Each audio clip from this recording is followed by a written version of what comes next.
Okay. Hey, Sheila, I'm hanging up.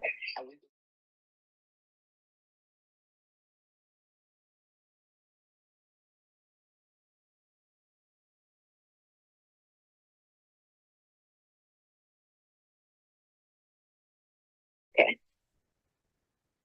And it only says 2 participants, is that right?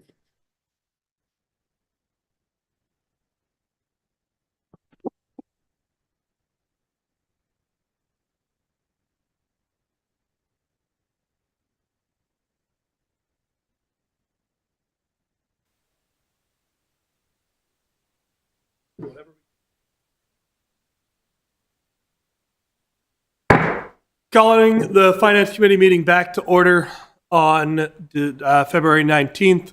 We're going to run through real quick our previous agenda items. So I'll just start with the roll call. Alderwoman Finlayson, are you here? Present. Present. Alderwoman O'Neill. Present. Alderman Huntley, present. I at this point ask for unanimous consent for approval of the agenda with FT 825, FT 925 added, and for approval of the minutes. Are there any objections? No objection. Seeing none, the agenda as amended and the minutes, the previous meeting's minutes have been approved. Next, I'll ask for unanimous consent for a favorable recommendation on FT 725 and FT 825. Are there any objections? Seeing none, FT Mr. Chair. 725. Yes? I do have a question about FT8. So I would Okay. All right. I will withdraw my motion. I'll ask for unanimous consent for a favorable recommendation of FT 725. Are there any objections? No objection. Seeing none, FT 725 is approved. We're on FT 825, and I believe there's a question from Alderwoman Finlayson. Yes, thank you, Mr. Chair. My question is, are we going to be short on snow removal funding? Having to move monies around at this point, and we still have another month or so with potential snow. Is there a need for additional funding for snow removal? So I can address that. Finance Director Jody Dickinson.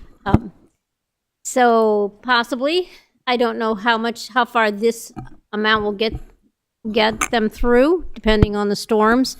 But typically, when we do run out of the snow monies in that budget, we use the contingency reserve to fund it. So there is money left in the contingency reserve in case we go over. We didn't need to use the contingency this time because DPW found some additional money in another part of their budget.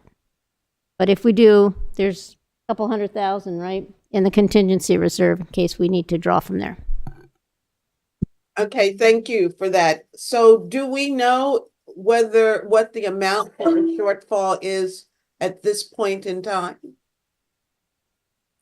Or why this 60,000 particularly?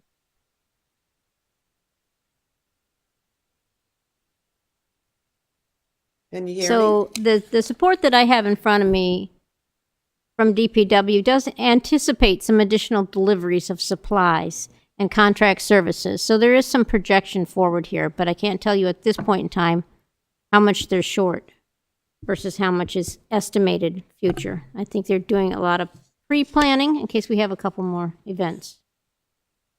Okay, well, good to know that the contingency is available if we find ourselves with a shortfall.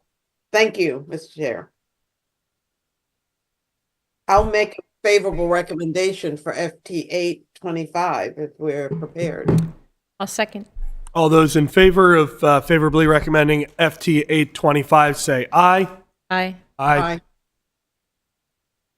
Moving on to FT 9-25.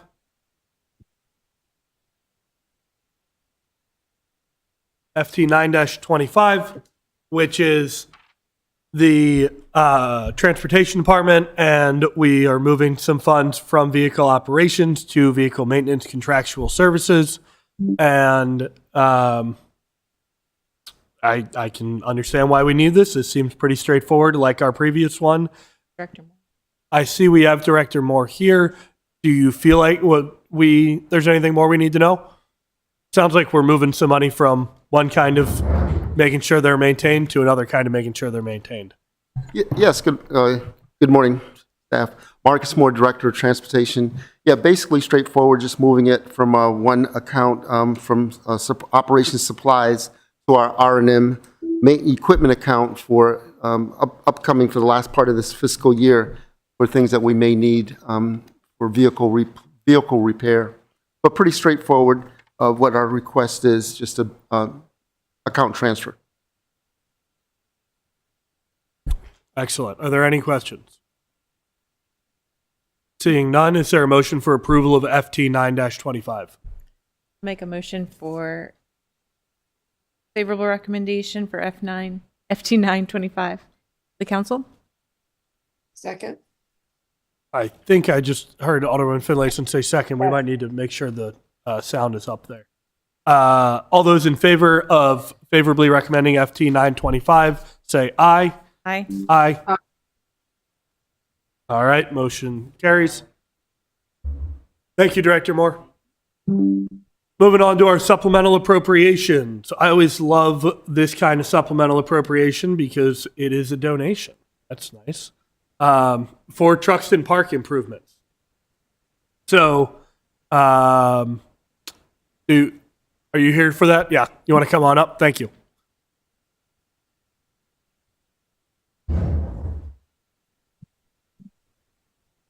So, as I understand, this is a donation of $50,000 from the Barish Foundation to contribute to the cost of the skate park at Truxton Park. That's exciting. Can you give us your name and title, and then just give us a little bit more about this? Sure. My name is Donovan Harold with Public Works. The Barish family, Tegan Barish, the sister of Cameron Barish, her brother passed away in 2021, 3 weeks shy of his 21st birthday. So Tegan Barish initiated a campaign along with her parents, Dana and Michael Barish, to fundraise to help renovate Truxton Park. He was an avid skateboarder. They said that his second home was Truxton Skate Park. So they wanted to try to raise some funds to help renovate the park. The park hasn't been renovated in over 19 years. So they wanted to do this in his honor. So they raised some funds and would like to give $50,000 to the city to help renovate the Truxton Skate Park. Like I said, this is my favorite kind of supplemental appropriation. So thanks for that wonderful background from you. Thank you very much to the Barish family for this support. Do I see any questions about this supplemental appropriation? Seeing none, is there a motion for approval of SA 2625? I'll give a favorable approval motion for SA 26 for the council. I'll second that. All right, all those in favor say aye. Aye. Aye. Excellent. Thank you, Barish Foundation. I have it. I have an additional essay that I will awesome. be forwarding Thank you. Wait. for this skate park. Okay. We contracted the design build for $350,000 for the skate park renovations. We showed the design to the community to get community input. The community came back with some additional features that they would like to see at the park. And we asked the design builder to give us a proposal to incorporate those new features. And came back at $437,000. We had $50,000 from the Barish family, which puts us at $40,000. So I'll be coming back with the essay for $37,000. And I've identified where we can move that money from. Another CIP that has available funding for. Excellent. Okay. Great. Thank you. I got to tell you, I love the sweater. Oh, thank Looking you. good. Do we have a timeline for the project? It's already been demolished. The features, the current feature, existing features there, they'll be ready to start pouring concrete the first week of March. So it'll be done in March. That's fabulous. Thank you. Yeah. All right, I think we'll move on to our next supplemental appropriation. Thank you for being here. Next is from our Planning and Zoning Department, SA 2725, with the Reserve for One-Time Uses Fund, providing a grant to Anne Arundel County Workforce Development to train in the maritime trades industry. Director Jakubiak, did you want to come speak on this? Only if you want to. we got a busy one today. I'm here. I really don't have anything to add to this. It has our name on it, but it was an all government type of approach. So I don't have much to comment on here. Wonderful. Are there any questions about this from my colleagues? Alderman Arnett, I know you've been looking at that Reserve for One-Time Uses Fund. Do you happen to have any questions about this? I do not. Okay. All right, seeing no questions. Oh, I'm sorry. Alderwoman Finlayson, yes. Yes, I would encourage support of this. We have encouraged Anne Arundel Workforce Development to begin to ramp up their work in the city. So the fact that they are looking to help with training in the maritime trades is admirable, and it's exactly the kind of thing we've been encouraging of them. So this is money that should really go towards helping our young people find a trade. So I would have a favorable recommendation to SA 2725. Second. All those in favor say aye. Aye. Aye. Wonderful. Moving on to our legislation. We have 0225 WRNR radio tower lease with the city. I've reviewed this one and it seems like a good deal. Are there any questions about 0225? You guys want to come up to the stand?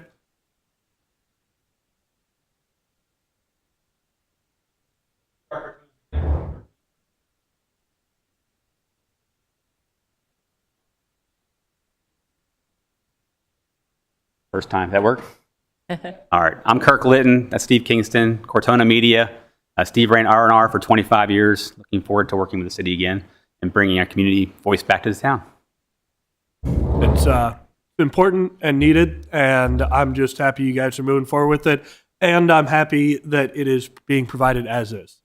So we're all clear on that. Thank you. Do I see any questions about 0225? Or discussion? All right. Seeing none, is there a favorable recommendation? Is there a motion to make a favorable recommendation for 0225? Make a motion for a favorable recommendation, 0225 to the council. Second. All those in favor say aye. Aye. Aye. Thank you. Thank you guys very much for being here today. All right, on to the fun ones. Oh, yeah. We'll get through all of them. Hopefully. 01024, outdoor dining requirements in the city of Annapolis. Alderman Arnett, I know you've been working very, very hard on this. Do you want to give us an introduction before we jump into our amendments? Yes, thank you. And you're right, this has been a labor of many years with two initial starts, 0922 and 4922, that did not survive recommendations from the Planning Commission. The purpose of this ordinance is to allow outdoor dining on a seasonal basis. It is very clear that from the COVID experience that outdoor dining is very popular amongst the patrons, and it is also popular with the restaurants. The heart of this ordinance is to allow a one-time only special exception to permit outdoor dining for part of the year. And we can get into what's parts of the year. I think there's some amendments that speak to that. But a restaurant, or any business for that matter, has the right to increase their capacity by going through several processes that are outlined in the zoning code, Title 21. This allows a mechanism that would allow the restaurants to come in one time only and propose a special exception for the parts of the year they choose to offer outdoor dining. Right now, the legislation says for 6 months with a specified period of time during the year. I think we've worked on negotiating, particularly Alderwoman O'Neill and I, and we're talking about making that more flexible, and we'll get to that when we do the amendments. But this is a mechanism that will accelerate the ability to move permanently to permitted outdoor dining. And I think that's about as much as I want to say by matter of introduction. Wonderful. Thank you. Well, I think this is a big one. I'm not exactly sure how we want to go about it. Perhaps the best thing to do is just jump straight into the amendments. Unless either of my colleagues have any discussion that they want to bring up before we do that. Yeah, Alderwoman Finlayson, before we get into the amendments. Mr. Chair, my question is pretty much a general one. And maybe this is a question for the city manager or the city attorney, but this legislation does not have a staffing impact statement. And by city code, everything that comes before us is supposed to have a staffing impact statement. And this is a repeated problem that we're having, but we know that this legislation is going to have an impact because it has to be monitored, and somebody's going to have to do that. The staffing impact statement is, I'm sorry, Vicki Buckland, Assistant City Manager. The staffing impact statement is included within the staff report, which obviously this was done a fair while ago. The more recent legislation, I have separated the statement and the staffing impact statement into its own document. For these older ones, it's the staff report and the staffing impact statement are together within the same document. And thank you, Ms. Buckland. And I did see that, but as per code, it should be separated out so that the public doesn't have to find it. So please, even if it's old legislation, we have staff that should be able to simply pull that out and put that into a separate document that is attached to the legislation. So thank you for that. Thank you, Mr. Chair. I'll hold my other questions until we get to the amendments. All right. Then let's jump right in to Alderman Savage's amendment number 1, which is trying to remove the requirement for temporary outdoor dining to secure a special exception. Let's say Alderman Savage's rationale, which I'll say I agree with, is that the process is onerous. But I understand maybe there are some concerns about how this would work with our planning and zoning code.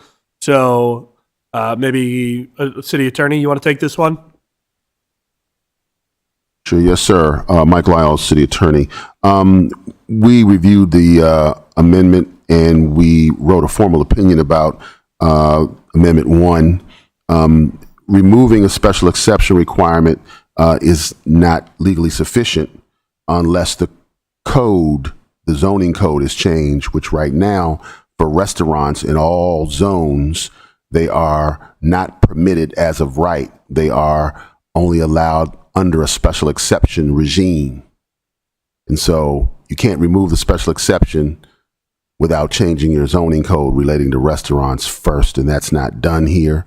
I think the reason that that was done by the council is that restaurants have such a neighborhood impact that they should have a special exception, have an opportunity for the community to be heard on those issues. So everywhere a restaurant is allowed in your zoning code today, a special exception is required. Mr. Lyles, could we say this amendment is passed? I understand what you're saying, that it would not be sufficient to actually do what it's saying it wants to do. But would there be adverse impacts if this is passed other than just it doesn't accomplish its goal until we go ahead and also change the zoning code? well, it would be illegal. So you wouldn't be able to allow a restaurant to have a use that is not allowed without a special exception. Right. So you can change the code, but that conflict in the code would wreak havoc on your zoning code for all the other things, because if the council doesn't believe in its own zoning code, why should anyone else? So you would then have everyone questioning every aspect of the zoning code. So your actions have to be consistent. And this seems to leap over the general modifications to the zoning code that you would need to enforce first. So if this is passed and it is in conflict with the zoning code, how do we know which one is followed? Well, the I guess my question, which supersedes the other? Well, basically, the zoning code, unless it's changed, would make passage of this inoperative. Because the first thing you do is go to the zoning code. And what does the zoning code say? Need a special exception if you're a restaurant. Right. Anywhere in the city. And if the council says, well, for this particular use, you don't need a special exception, that conflict starts with the zoning code first. The zoning code would preempt this particular action that you're trying to get passed. Right. So the zoning code says, the zoning code supersedes this. So if we were to pass this, then it wouldn't do anything unless we also change the zoning code. Correct. Right? Got it. Chair? Yeah, Mr. Alderman Arnett. Thank you. Mr. Chair, I would also point out, if you look at Title 21-26050, subsection G, unlike any other special exception, restaurants were deemed to be sensitive enough that in subsection G, there are 5 different criteria that refer to the special exception for restaurants. So I think it's pretty clear by the intent of the council, unless we amend the zoning code, that restaurants, more than anything else, it's desired that they get a special exception. Sure. My understanding at this point is, we have things all the time. We're going to talk about it on our executive pay range later today, where we're taking one step at a time, recognizing that we still have to take another step before we do it. So I would be fine with this because it's not going to do anything unless we go ahead and also change the zoning code. And I like the idea of changing the zoning code to some extent. And so I would support this I would support this, period. Mike Lyles again, city attorney. What the example you gave is apples and oranges. Here, land use decisions by the council are some of the most important that governmental bodies take. Absolutely. And there is no administrative off-ramp for these kinds of decisions, and could implicate the public and cause the council to be sued for making decisions that potentially take land use opportunities away from folks that own land. And so, 2, you want to seriously consider passing legislation that doesn't mean anything, because that gets you in a conceptual problem with holding anyone's feet to the fire for anything in your code. If you pass things that don't mean anything, everything in the code should mean something and have a result that is either mandating, permitting, allowing, or authorizing.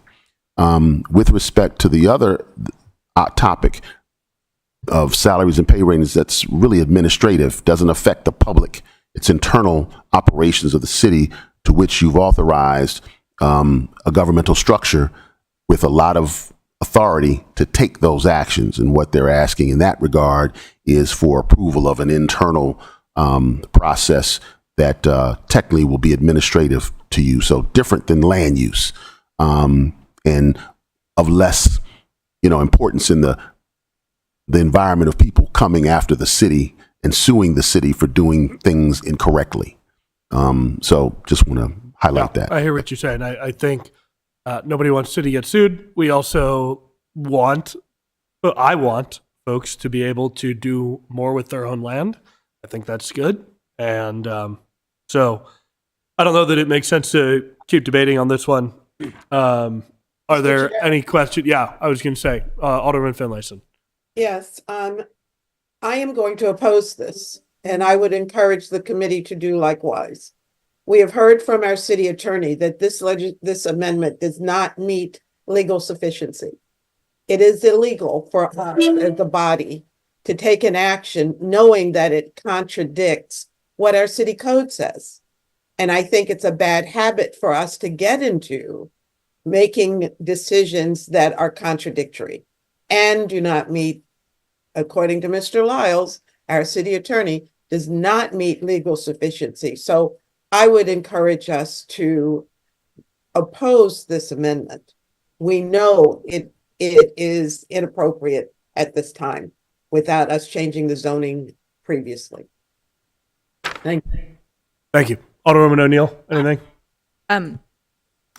Sure. I do tend to agree with Alderwoman Finlayson, especially in my research of other jurisdictions that are offering dining and looking at their code, their dining rules and regulations. Many of them did keep the special exemption.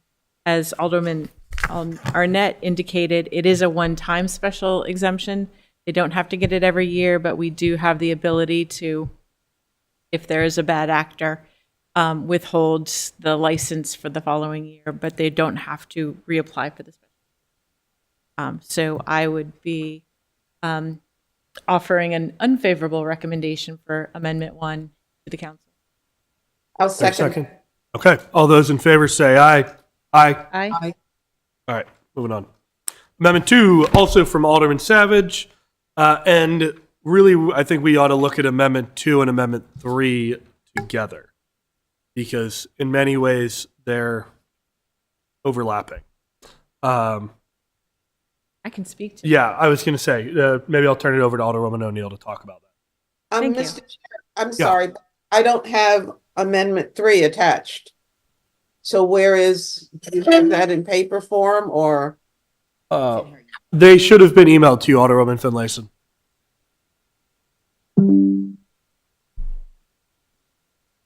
But I'll say in brief, because Amendment 3 is relatively brief, and that's the one we're talking about while you're pulling it up. Amendment 3 allows restaurants to have outdoor dining for up to 9 months a year instead of 6 months a year. So with that understanding, while you're pulling it up, Alderwoman Finlayson, do you mind if we begin discussion on these? No, by all means. And I do see an amendment that came out this morning at 9:30. I assume that's the one I should be seeking out. Number 3. Yeah, there's number 3, number 4, and number 5. Yep. So, Alderwoman O'Neill, I'll turn it to you. Sure. So after meeting with restaurants in a couple of different wards, and along with Alderman Arnett, we talked about the fact that the original legislation said 6 months, but that's what we've been operating on. But many of the restaurants feel that 9 months would be more appropriate for them, based on the fact that I believe there were people sitting outside on Saturday when it was 55 degrees. And so limiting it to a certain 6 month time frame doesn't capture all of the times when people would really like to be sitting outside. My amendment, number 3, basically said it was up to 9 months, 3, 6, or 9 months, beginning February 1st and ending November 31st, because I was trying to honor the reason for the limiting it, and that was to give residents a little bit of a break. Alderman Savage's amendment has it 9 months, January 1 to December 31st, and that the months don't need to be contiguous. So His is 6 months. oh, his is 6 months, but it could be any 6 months during the year. Sorry, I meant. So that would not allow basically any relief to residents, because they potentially we could have one restaurant that was January to June, one restaurant June to December, another restaurant in the middle of those. I would be more apt to support at least trying to help the residents with a little bit of a break, generally in Annapolis, between December and February. We don't have a lot of times when there could be outside dining, and if we're going to limit it, I would push towards limiting everybody for the specific amount of time. That's what I would. Yeah, I'll turn it to Alderman Arnett before I give my thoughts. Thank you, Mr. Chair. I favor the O'Neill amendment. Alderwoman O'Neill is correct. We've met with restaurants. This is a juggling act, balancing the consumer's needs, the restaurant's needs, and the residents' needs. It's principally affected in our two wards because we have restaurants nestled amongst our residential structures, but I think it's a fair compromise. The one thing I do agree with on the Alderman Savage is that we probably need to make it very clear in the ordinance that the special exception approval is not reviewed annually. Once it's granted, it is permanent. It travels with the property, not with the owner. So once granted, unless the owner wants to come in and amend their special exception, and this is per state law, this is not really city. So I think that is important. So Can I just, as a matter of process, Alderman Arnett, let's say we're going to talk about Amendment 3 right now, right? And when we'll go back to Amendment 2 and not consider the first bullet of it, right? So just talk about Amendment 3 at this point, which is somewhat overlapping with Amendment 2. But yeah, thank you. So I think that Amendment 3 is the consensus agreement we've come up with. I've come up with it with residents and with restaurant owners. Alderman O'Neill is correct. We had a meeting with some of the most affected restaurants in Ward 8. She has spoken apparently to other restaurants as well. And this seems to be the comfort point, settling in on this amendment. Alderman Arnett, how do you feel about the language that the months do not need to be contiguous? It is going to have to require me working with Cynthia, because right now it's doing 3-month increments. And in fact, we had some very persuasive testimony from the owner of Forward Brewing saying his two best periods are spring and fall. Right. I don't have a problem giving the restaurant. So, and in fact, even if we wanted to take out the period of the year, February through month, and give the restaurants the latitude. So I was planning on working with Ms. Reuter to say that you can have any combination of 9 months that you want. If we want to break it down into weeks or half days, that gets a little much. But yeah. So I think even the 3, 6, or 9 it's language that carries over from the COVID rules, and that's what largely we were trying to do. But hearing from restaurants and patrons, seeing people in parkas in the parking lot at Forward Brewing. So I think limiting it so that it's not a year-round, which we've heard about from the city attorney, and giving the latitude to the restaurant owners who know their customers is fine with me. Alderman Finlayson, do you have any thoughts on this amendment you want to discuss?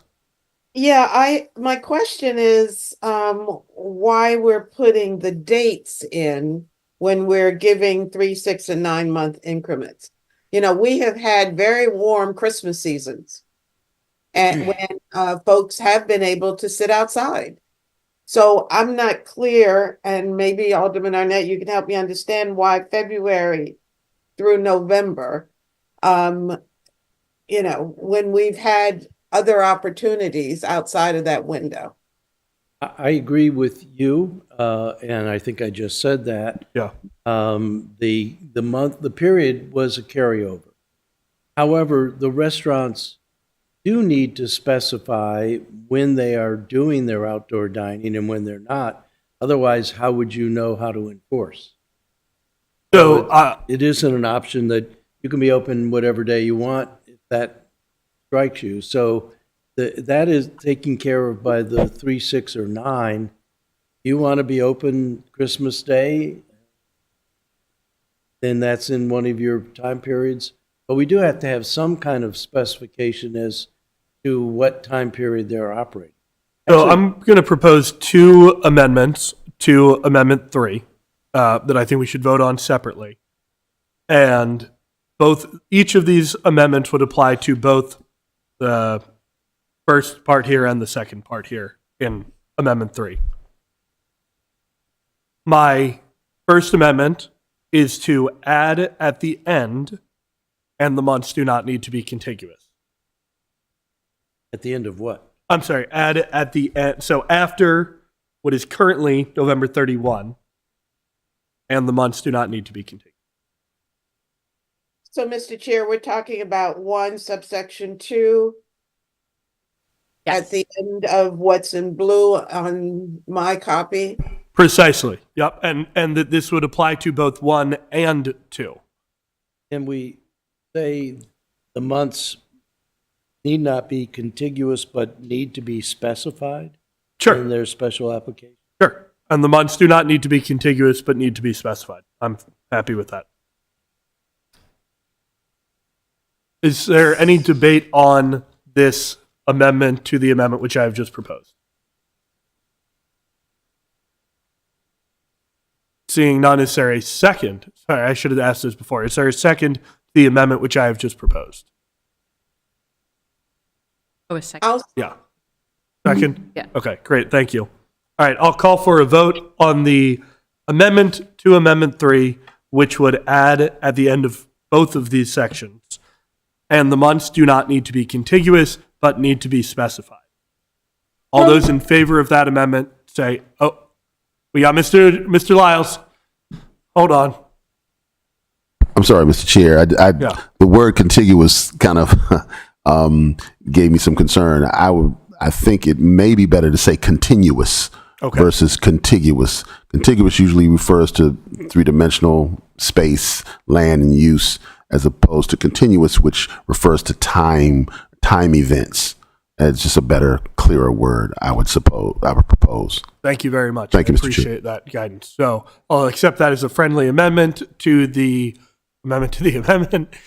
And calling once again for a vote on adding to Amendment 3. Mind you, we will still need to vote to approve Amendment 3. Yes. That would say, and the months do not need to be continuous, but do need to be specified. All those in favor of that say aye. Aye. Aye. Excellent. Mr. Chair, Yes. can I suggest that you further amend Amendment 3 to bring over from Amendment 2, subsection 2, the language that says special exceptions do not require annual review, provided the applicant is, I can just say annual review. I think we should consider that separately once we circle back to Amendment 2. But yes, I have no problem with that language. So my second amendment to Amendment 3, to once again on both Part 1 and Part 2 of it, replace February 1 and the end of November 31st with from January 1 to December 31. So this would be doing as Alderman Arnett and Alderwoman Finlayson just suggested, that this is allowed for any 9-month period within 3, 6, or 9-month period within the year. What happens to need not be continuous? We supported on that. Oh, We okay. voted on that. Yeah, that's in there. So that's already been made. Is there a second to my motion change this from, yeah, second, thank you. All right. Is there any debate on this? I think we've talked about it a little bit, but Alderwoman O'Neill, I know we're working on your amendment, so any, any thoughts on this? My only concern is that in the original legislation, the talk about specific months made it clear that we were trying to weigh both resident, business owner, and consumer, and give the resident a quote-unquote break, understanding that there are dates in December that are warm enough. There was a date in February that was warm enough, nowhere near warm. By saying January 1 to December 1, that does not give any type of break. And I think I doesn't give any understand type your of break to the concern. residents. Yeah. So because they could have one restaurant that's operating, like I said, they're 9 months, March to December, and the other one January to August or September. Months. But So I think I understand what your concern is. I don't personally agree with it, but I think we're clear on it.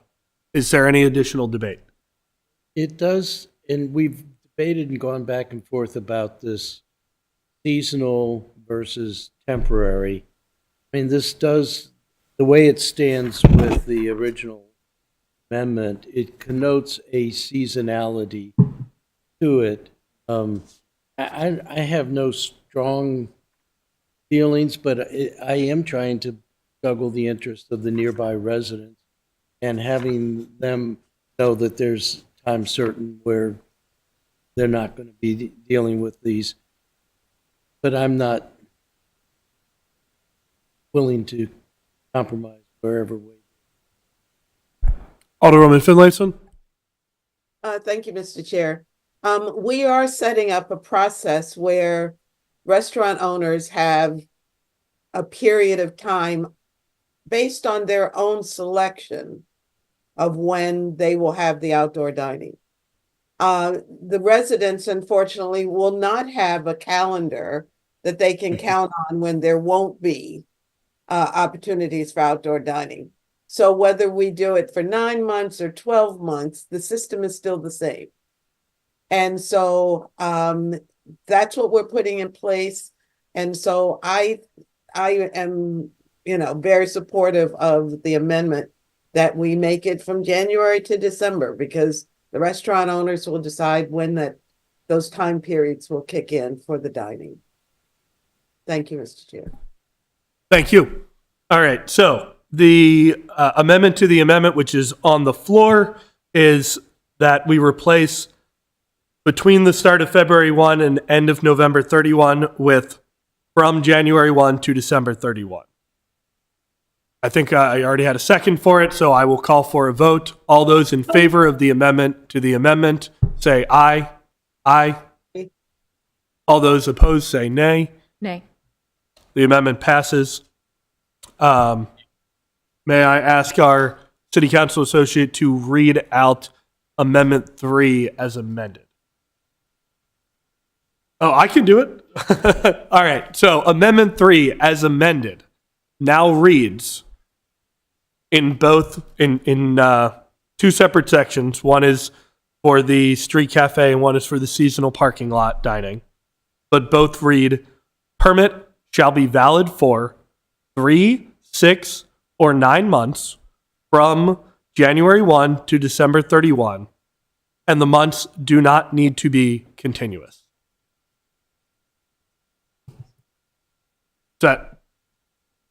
Oh, yes, but need to be specified. Thank you. All those in favor of Amendment 3 as amended, I'd like to call for a vote on that. All those in favor say aye. Aye. Aye. All those opposed? Oh, it was all three ayes. Yes. The Amendment 3 passes. Now let's move back to Amendment 2. And since we've already addressed it, I'd like to, by consent, strike from Amendment 2 this first part that deals with permit duration. So Amendment 2 would simply not have that anymore. It's all dealt with in Amendment 3. Do I hear any objections to striking this permit duration part out of Amendment 2? Seeing no objections, that's no longer part of Amendment 2. We've already done it in Amendment 3. All right, moving on to the other parts of Amendment 2. Yeah, I believe Alderman Arnett was starting to talk about it, so why don't I turn it over to you? I think that number 2 from Amendment 2 is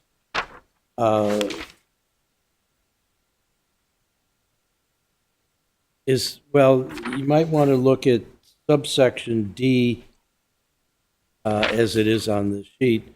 Approval of outdoor dining permits shall be immediately submitted to the Director of the Alcoholic Beverage Control Board and made part of the licensee's file. I think that's part of code now, so I don't think you need that. So I think in number 2, just accepting the B and C, which then makes it clear that once you've gotten the special exception, you've got a special exception. It's not an annual thing. I think number 3 in the Amendment 2, we've already ruled can't be done legally. It has to be done by the Board of Appeals. And Just, if I can interject, that's the opinion of the city attorney that the part 3 of this amendment is not legal?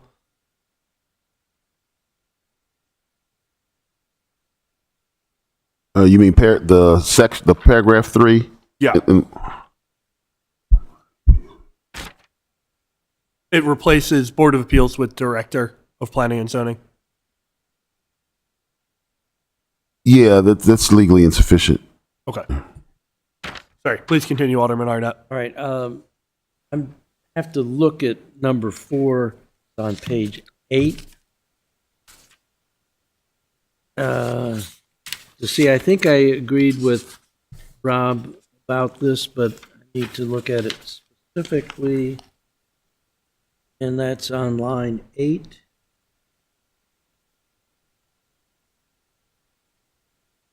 Line 34.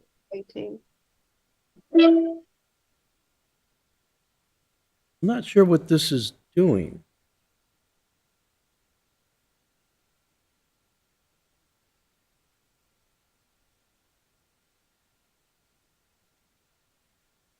Yeah, no, I don't agree. We've already had this discussion with the Office of Law about the ADA requirements. They're federal requirements. No, you're And- looking at, Yeah, page 8, line 1. I'm looking at line 34. yeah. About the noise mitigation.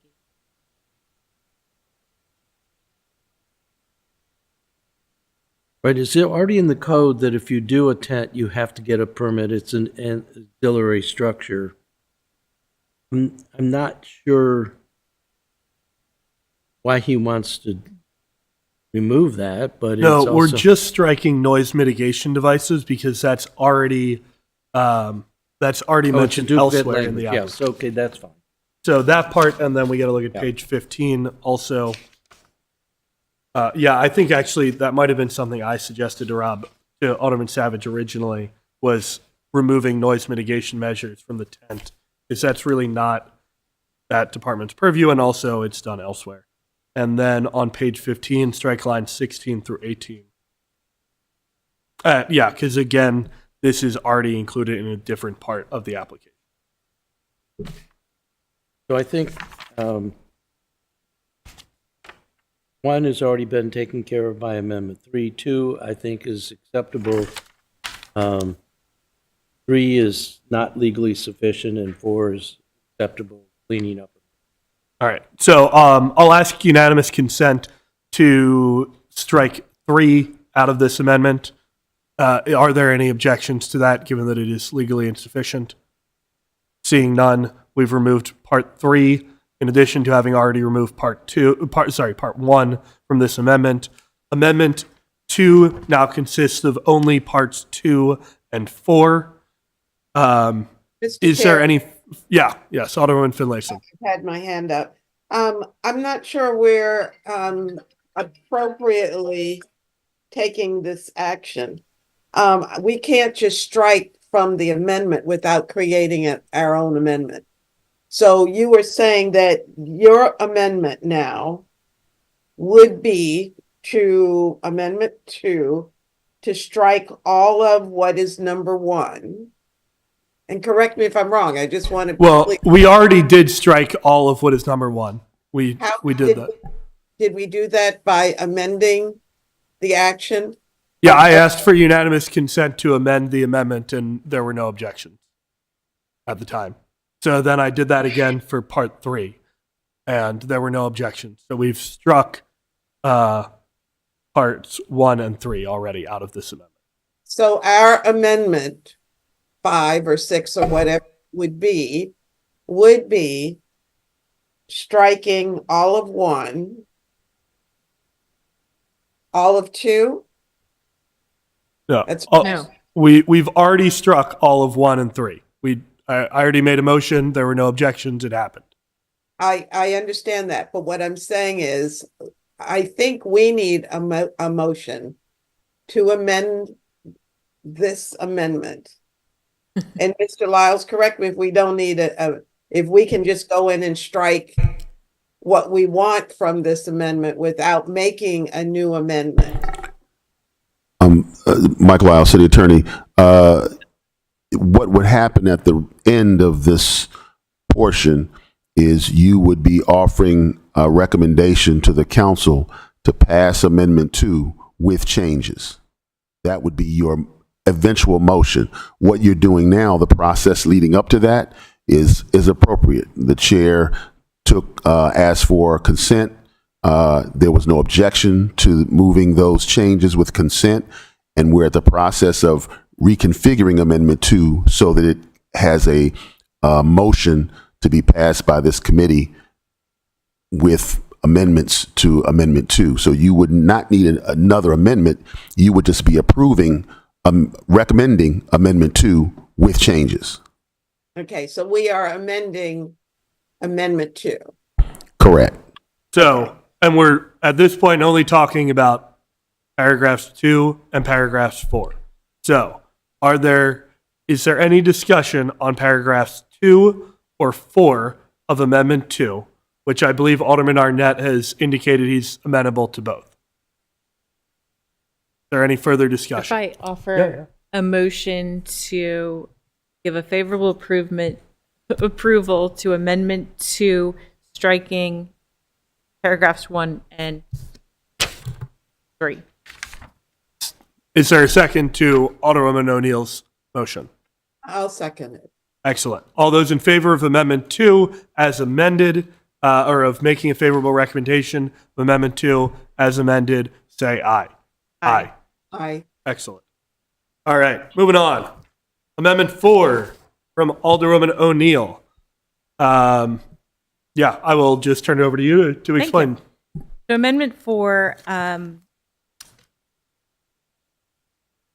there's generally the outdoor dining hours are restricted to 7 a.m. to 10 p.m., 7 days a week, or the time restrictions that were set forth in the liquor license. In the original legislation, there were exemptions, and those exemptions were street and sidewalks in the Market House, Pinckney Street, Dock Street, and I added Severn Avenue from 4th Street to 5th Street. But I further have an amendment to add Severn Avenue from 4th Street to 5th Street for Fridays, Saturdays, and Sundays of holiday weekends, in an effort to also give some relief to residents during the week that might be close to that particular block. All right, so is there a second to Alderwoman O'Neill's amendment to her Amendment 4? I need clarification, please. Sure. So we have Amendment 4 on the table. Alderwoman O'Neill has just offered an additional amendment that would limit only the Severn Avenue portion to, I'm not going to get it all exactly right again, but essentially holiday weekends. And Fridays, Saturdays, all the time, and Sundays of holiday weekend. There we go. For clarification, and I'll second it for the sake of discussion. Thank you. The 7th Avenue from 4th to 5th Street, which leaves out 3rd and 2nd Streets. Is that a deliberate deletion?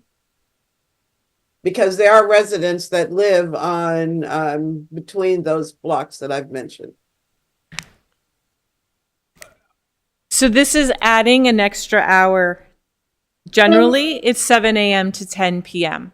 I'm asking for that one block to have until 11, Fridays, Saturdays, and Sundays of holiday weekends. So Memorial Day, 4th of July, President's Day, Martin Luther King, Labor Day, and possibly Veterans Weekend. Does that always happen on a Monday? No, it's always on the 11th. And the Oh, it's always on the and the tug of war and the lights parade. Those aren't holiday weekends. They're holidays in my book. Okay, So going till 11. That doesn't answer my question, however. My question is, why the blocks that you have selected, not 3rd and 2nd Street? Do we want to add until 11 for 3rd and 2nd Street? Well, I would defer to Alderman Arnett, but those are 2 blocks where there are residential properties. So why wouldn't they be included? I don't object to the timing at all. These are blocks where there's restaurants, not residents. It's basically the 4th Street corridor. It does by having 5th Street subsume Carroll's Creek Cafe, although that's in a maritime district, so it's actually under different rules anyway. I'm comfortable with this. It is sensitive to all of the residents near these restaurants during the weekday, and people have to get up the next morning and go to work.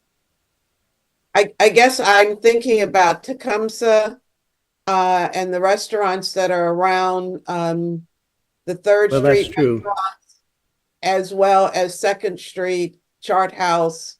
And so there are residents around all of those restaurants.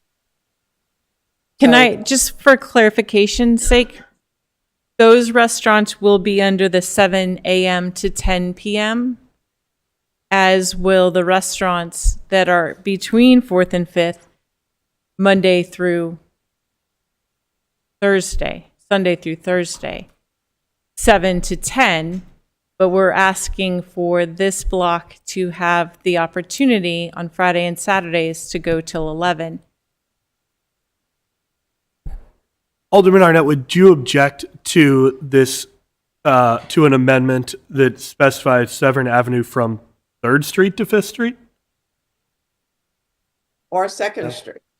Okay, sure, 2nd. That's fine with me too. So I Well, think, Yeah, so that would mean that Chart House, Carroll's Creek, Ruth's Chris. Davis's, Ruth's Chris. Ruth Chris. Mhm. I mean, those are, you're really starting to get into the heart of the residential areas, and Ruth Chris has generated constituent. I personally am comfortable with the amendment as amended by the Alderwoman, so, but I'm trying to figure out, Alderwoman Finlayson, by not including 2nd and 3rd Street, it's actually more restrictive for those restaurants, not less restrictive. So, and they are, Chart House is in a maritime.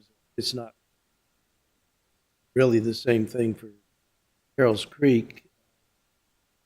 I guess I'm comfortable with the more restrictive times in the other residential areas. So I'm comfortable with this as written. Well, Alderman, this is your ward, so I would defer to you. I do frequent those restaurants in those areas, and that's why I speak about them. And I'm still not clear on why the residents that surround those residents those businesses wouldn't want this extended time, so, but, Well, no, so it is keeping it more restrictive around, like Leward, which doesn't stay out late anyway. So this is making it, this Amendment 4 is making it less restrictive on the times for those restaurants between 4th and 5th Street. In the deeper residential areas, it's staying as the more restrictive times of 7 to 10. so the chart house doesn't count, correct? It And- is on 2nd Street, or between On 2nd and Second. 3rd, right? Exactly. So it would stay, to the extent that they have outdoor dining, it would stay 7 to 10. So I'd like to structure us a little bit. I think at the moment, we're debating Alderwoman O'Neill's amendment to the amendment, theoretically. I feel like we are debating practice, which should be Alderwoman Finlayson's separate amendment to the amendment. So what I'd like to do at this time, yes? Perhaps I can provide some clarification. Cynthia Reuter, Policy Analyst, Office of Law. This exception applies to 1, 2, and 3, all apply to the space around Market Street. The city calls it the plaza area. And that's all it is, that area at the end of Ego Alley in City Dock. So the amendment would open this up to these streets in West Annapolis. It's actually not West Annapolis, it's actually Eastport. Eastport. Oh, okay. Sorry, my bad. So, but also, just want to clarify that right now it's just for the plaza area, and this would extend it. But I think we have to word it a little bit differently, because the top of B says the hours shall be restricted 7 days a week, and then you have an exception to that. As number 4, correct. Right, so, You could add yours as D. Could we add minus C as another exception? so, yeah, I have to think about how to word that so that it's not confusing. Or changing the wording of B, offering exceptions, and then adding the times to each of 1, 2, 3, and 4. Two different exceptions. One exception would be the plaza area, and then the other exception would be Severn Avenue. Correct. Right, so it would be an I and an II, and then you would go to a sub-list from that. Yeah. That's for you to figure out. Yeah. As long as you As give me policy permission analyst. to do that. I think our intention is clear on it. So what I would like to do to structure our debate is to make sure that we vote on Alderwoman O'Neill's amendment to change the timing. So her amendment to our amendment to change the timing. And then separately, let's vote on and discuss an amendment to the amendment coming from Alderwoman Finlayson that would change 4th Street to 2nd Street. Okay? So, Clarification, Mr. Chair. yes. The amendment that I'm looking at, which is number 4, the O'Neill amendment, includes a little 4 in blue. So is Correct. that part of the amendment or not? That is my amendment. The Okay. red is not my amendment. And Ms. Reuter was just saying that we need to restructure that paragraph. But currently on the floor is Alderwoman O'Neill's amendment to her amendment, which would change the exact timing to 10:30 on holiday weekends just for this part of 11, sub- Fridays, Saturdays, and Sundays Yeah. of holiday. Yes. So let me be clear, because I'm hearing two different things. What is in blue is not part of the O'Neill amendment. No, that is my amendment. Blue is my amendment. Okay, so the amendment is Severn Avenue from 4th to 5th Street. That is how it currently stands. Yes. And Okay. I added to that amendment to further clarify that it's on Fridays and Saturdays and Sundays of holiday weekend. Excellent. So, I added that shortly before the meeting started. So that's why we're trying to get it added to the amendment. yeah, I see Mr. Lyles has his hand up. So. Yes, sir. I have a question, Mr. Chair, or to the sponsor. Are you adding the time 7 a.m. to 11 p.m. for that change? Because I think we, Cynthia and I, approached this differently, this section, to make sure it's written correctly. And so we are going to just reorganize it so that each of the street designations identified have their own days and times. Yeah. That way it's clearer, and we limit the wording in general A to just be outdoor dining hours shall be restricted to the hours as follows. Then everything else has its own designation. Perfect. So we'll correct that, and we're taking into account your amendments. As they say in Hollywood, you'll fix it in post. Okay, so I'd like to call for a vote on Alderwoman O'Neill's amendment to her amendment, which would say that for Severn Avenue from 4th Street to 5th Street, so what we're voting on now is just whether that exception for Severn Avenue from 4th Street to 5th Street should be restricted to only Fridays, Saturdays, and Sundays of holiday weekends. So, all those in favor of that say aye. Aye. All those opposed say nay. Nay. All right. Now, Alderwoman Finlayson wants to bring forward a second amendment to the amendment, which would change 4th Street to 2nd Street. Am I understanding that correctly? So it would be Severn Avenue from 5th Street to 2nd Street, or from 2nd Street to 5th Street. Correct. 2nd Street to 5th Street. Yes. Yeah. So, is there debate on that amendment to that amendment? Yes. Alderman I Arnett. was only, why do you want to loosen the restrictions for 2nd and 3rd Street? In other words, if we leave it as it is, those restaurants on 2nd Street and 3rd Street will be operating 7 to 10. If you add 2nd and 3rd, they will be operating 7 to 11 or whatever it is on Fridays, Saturdays, and holidays. So it's loosening the restrictions on 2nd and 3rd Street. Which are primarily. Yeah, which are more heavily residential. So let me be clear, because maybe I'm not understanding this, and clearly I'm not. So currently, if it stands, the Chart House or Ruth Ruth's Chris. Chris. or what's the fish house across the street whose name I've forgotten? Would close at 7 o'clock, 11 o'clock, 7 days a week. No, No. 10. Yeah, They are all currently These subject to are- closing 10 days a week.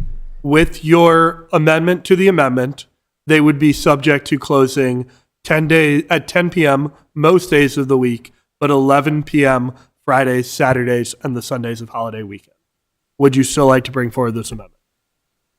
Well, so under the exceptions title, this amendment is number 4, and it says restricted until 11 p.m. no, till 10 p.m. unless it's an exception.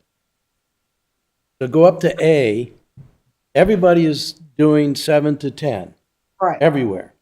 The exceptions are saying in these places, for the first 3, you go to 11 all the time. For the fourth one, Severn, 4th and 5th, you would stay at 10 o'clock closing Sunday through Thursday, but you would be able to stay open later on Friday, Saturday, and holiday weekend. So if you add 2nd and 3rd Street, you're opening up the hours of operations in a more residential area. I'd like to, oh, yeah, Alderman Finlayson, go ahead. I think this is very convoluted, and I'm not sure how the residents are going to follow this while we're saying that this is to their benefit. But again, I said this before, and then I made this motion. I will withdraw this motion. Okay. We can talk about it at rules. Yeah. All right. So We get now, another crack. with not seeing an amendment to the amendment, we're debating Amendment 4 as amended. And I would like to call for a vote on Amendment 4 as amended. All those in I think we already had a second on this. Yes, we did. Okay. Well, we got one now. So all those in favor say aye. Aye. Aye. All right. Beautiful. Last amendment to this is my amendment, and I'm calling the "Don't Stop Me from Nursing My Beer" amendment. Which, so what it says, it does two things, but the one that, frankly, I feel a little more strongly about, the first one, is that as it is written currently, and this is currently in the code actually, not just in the amendments, but currently an operation, this is just for sidewalk cafes, are required to stop selling, serving, or allowing the consumption of alcohol in their sidewalk cafes 30 minutes prior to closing. So if you buy a beer at 9:30 or at 9:25, you finish it by 9:30 p.m. I think that's silly. So I am changing this to only say that you have to stop selling and serving alcoholic beverages 30 minutes before closing. So that's the last call. That's how it works everywhere. I think it's pretty darn reasonable. The second part of this is to currently, sidewalk cafes are required to remove all of their stuff from the sidewalk 30 minutes before their closing time. And this would change it to 30 minutes after their closing time. So you get some time to actually close and then clean up rather than have to have everything cleaned up 45 minutes before you're actually closed. So, is there any debate on amendment? Well, is there a second to Amendment 5? I'll second that. Thank you. Is there any debate or discussion on Amendment 5? No? Seeing none, we have a motion on the floor for Amendment 5. I'll call for a vote. All those in favor say aye. Aye. Aye. All right. No nays. Beautiful. Okay. Ooh. We've now amended O1024 quite extensively. We, I think, still have a motion on the floor to favorably recommend O1024 as amended. Is there any discussion on it that was not covered by our amendments? Seeing none, I will call for a vote on O1024. All those in favor say aye. Aye. Aye. Aye. For favorable recommendation For a favorable recommendation. as amended. All right.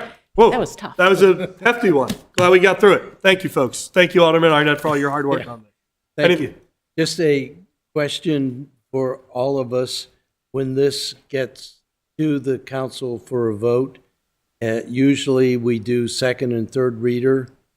The question I think the mayor will legitimately ask is, have there been substantial amendments to this to postpone third reader? And I suspect that there will probably be desire to postpone third reader to give everyone an opportunity to see. This is an important piece of legislation, very controversial, and we are making significant changes to what was proposed. I personally believe to the better, but we may have a motion to postpone third reader. Put that on the table. Thank you, Alderman Arnett. All right, we're moving on to R125. I'm particularly proud of this. It's actually the first piece of legislation that I introduced in this body.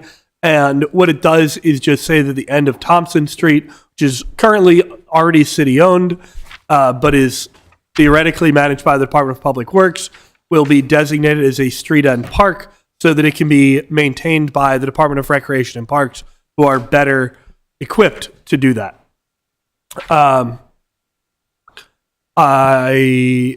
Is there a motion to favorably recommend R125? Make a motion for a favorable recommendation. And I'm going to call that as a second from Alderwoman Finlayson. Is there any discussion on it?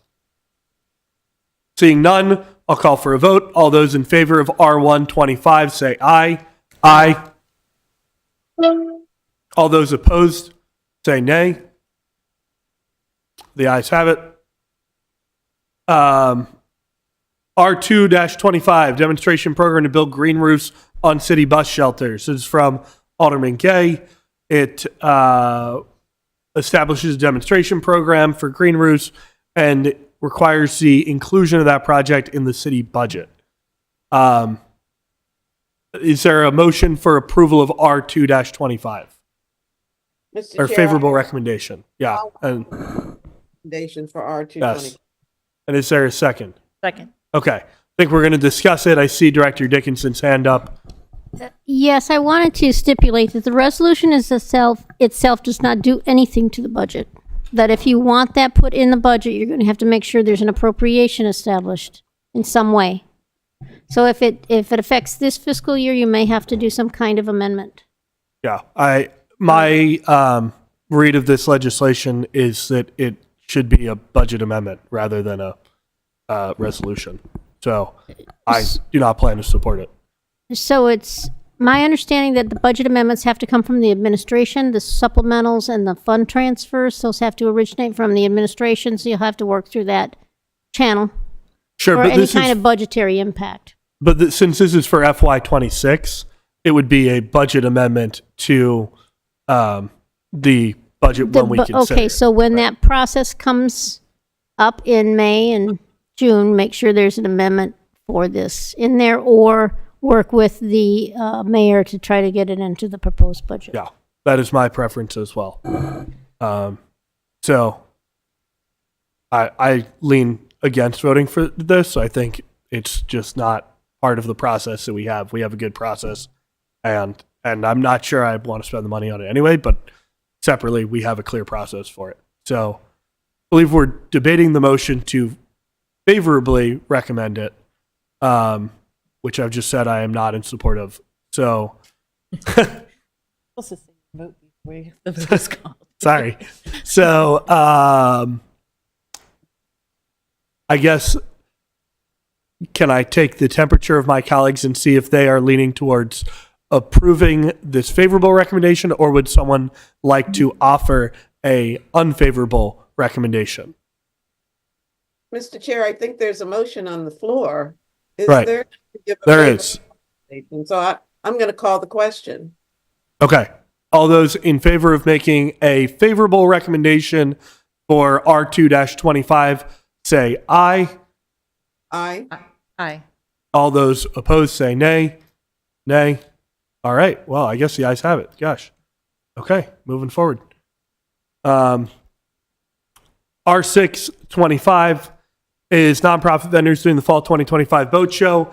This is my resolution. It's a pretty darn standard one. We do this every year to just allow a handful of nonprofits to vend during the fall 2025 boat show. You can see the whole list in there, but I think this is pretty routine.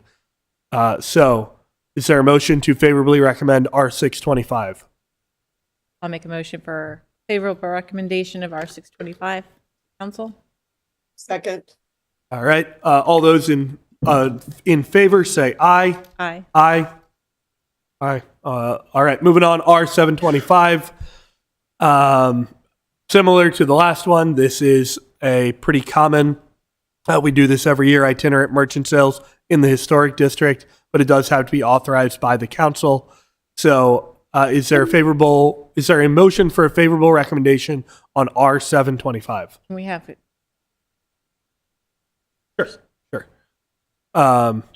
Second. Yeah, I believe we were supposed to have our special events coordinator. She was here earlier, but I see she is headed back to her office.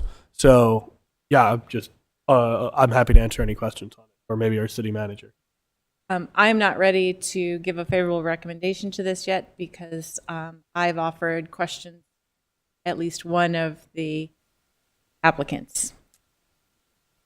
One of the applicants in regards to the holiday market. And I'm still waiting to get some additional information on that. But I believe that the holiday market is actually in opposition of the mission of the Downtown Annapolis Partnership. And there's discussion that the Downtown Annapolis Partnership actually is not the owner of the holiday market or operator of the holiday market. So my vote is going to be no until a delay. Okay. Would No you further like to discussion. just postpone this to our next finance committee meeting? That would be, Sure. I would offer a motion to postpone. I'll second that. We have another finance committee meeting next week, right? Okay. I just want to make sure we can get the Shamrock the Dock one approved in time. But I think that should be fine. St. Patrick's Day is the 17th. The ninth. It's Shamrock the Dock is the 9th. So our following, no. So we would not, if this does not get onto the agenda. So we're looking at today, right? So if we don't get it onto the agenda on the 24th, then we would not be able to get it onto an agenda before the 9th for Shamrock the Dock. So, how do we want to do this? Yes, Alderman Finlayson. Yeah, go ahead. Mr. Chair, if there is a question about one particular event, we could delete that as an amendment from Sure. resolution I think that's fine. Yeah, I would. as amended. So I would make a motion then to delete the holiday market, if that is the event in question. Yes. This today. Sure. Okay. So does Alderwoman Finlayson's amendment have a second? Second. Okay. All those in favor of the Finlayson amendment say aye. Aye. Aye. All right.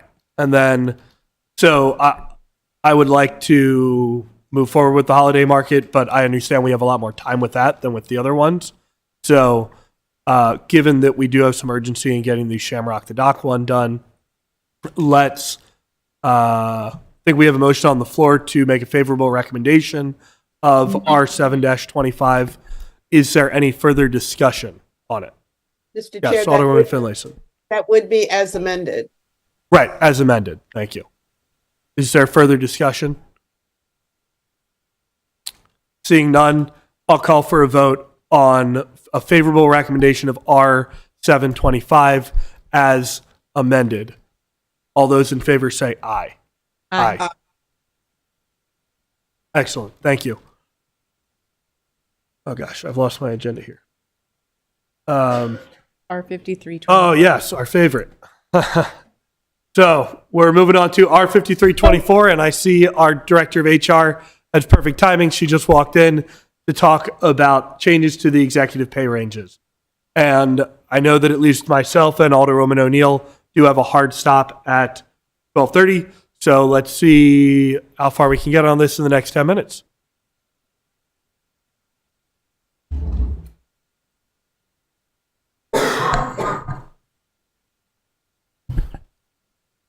So I'll just open the floor to you two.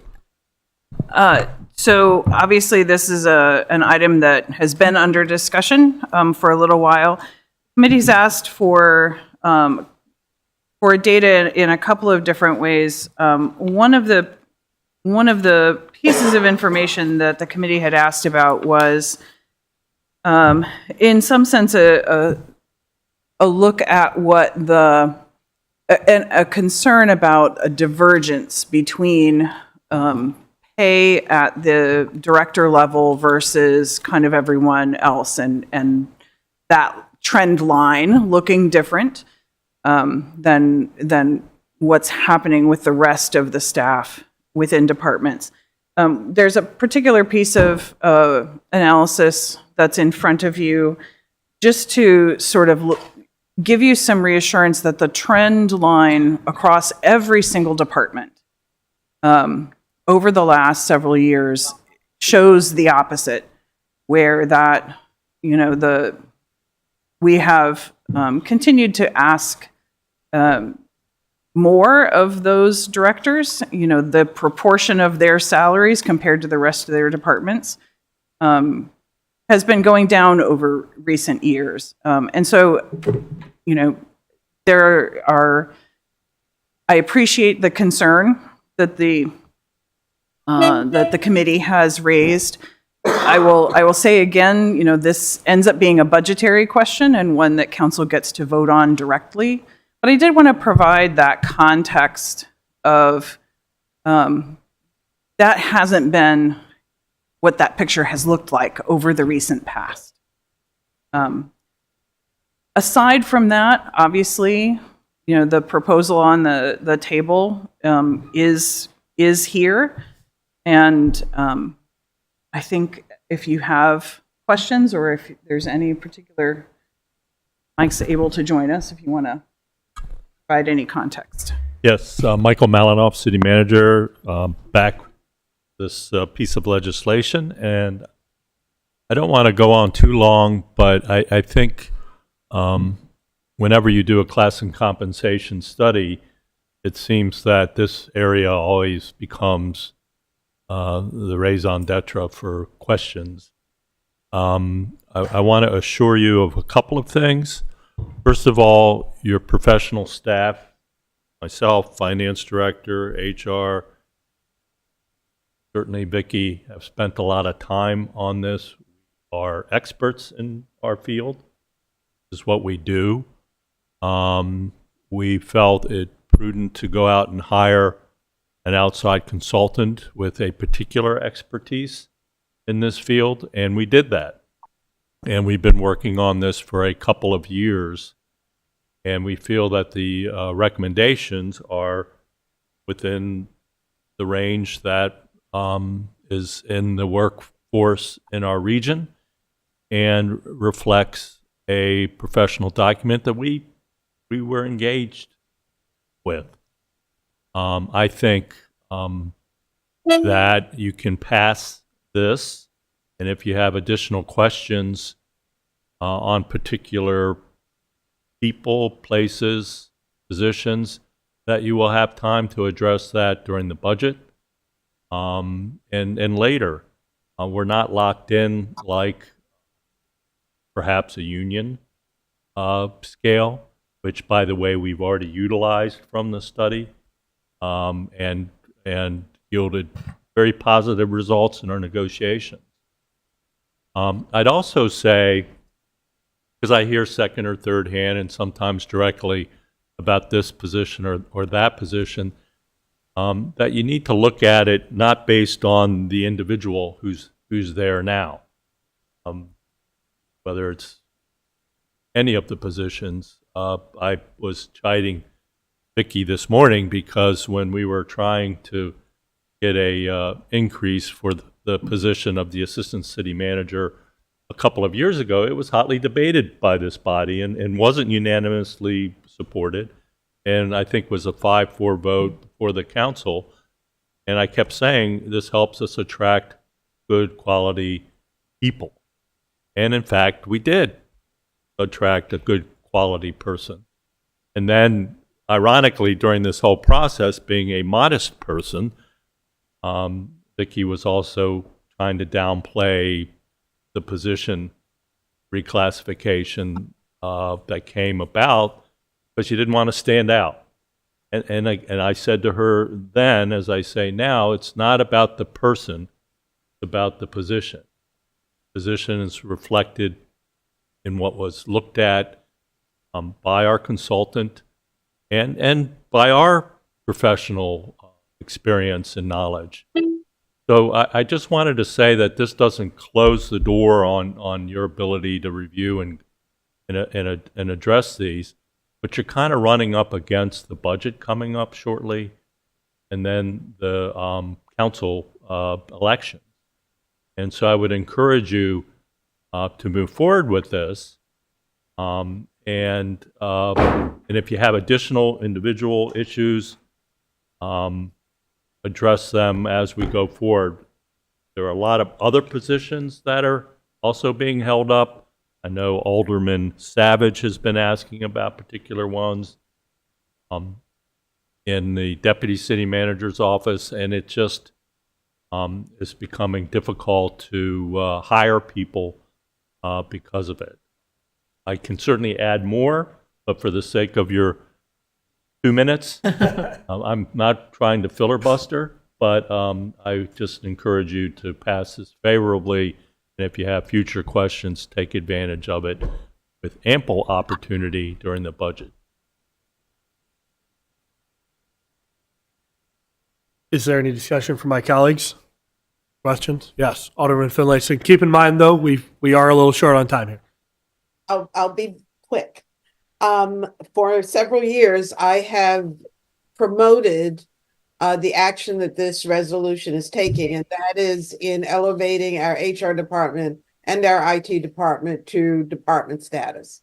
So I totally support that. What I think is a bit convoluted in this legislation is putting the executive pay scale with it. I would have appreciated having those two separate and apart, because it would have made it a lot easier. So I'm going to support this, but I do have questions and concerns about the executive pay range. But on the other hand, I totally support elevating the two departments. And I was within my 2 minutes, Mr. Chair.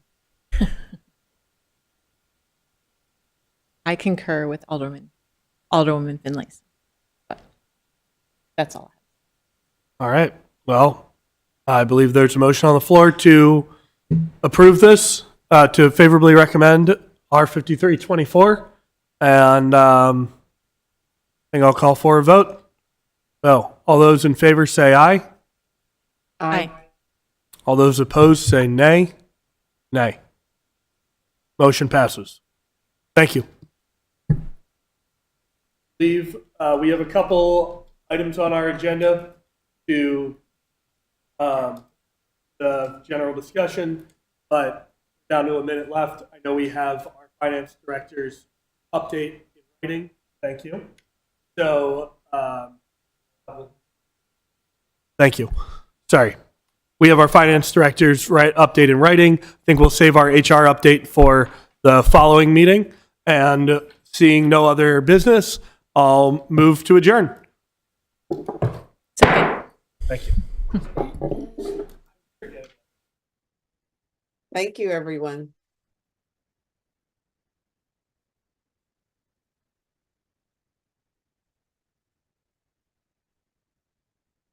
Mark, can you hear me?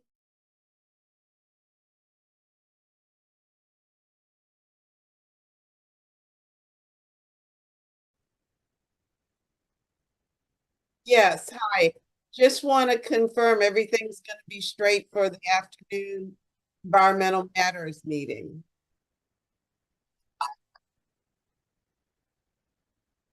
We're cut off. Say that again. Oh, that's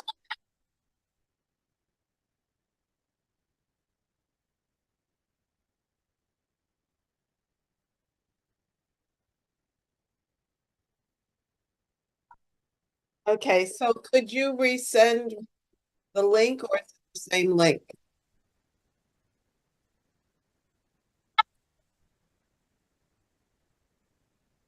Okay. Thank you. All right. Take care now.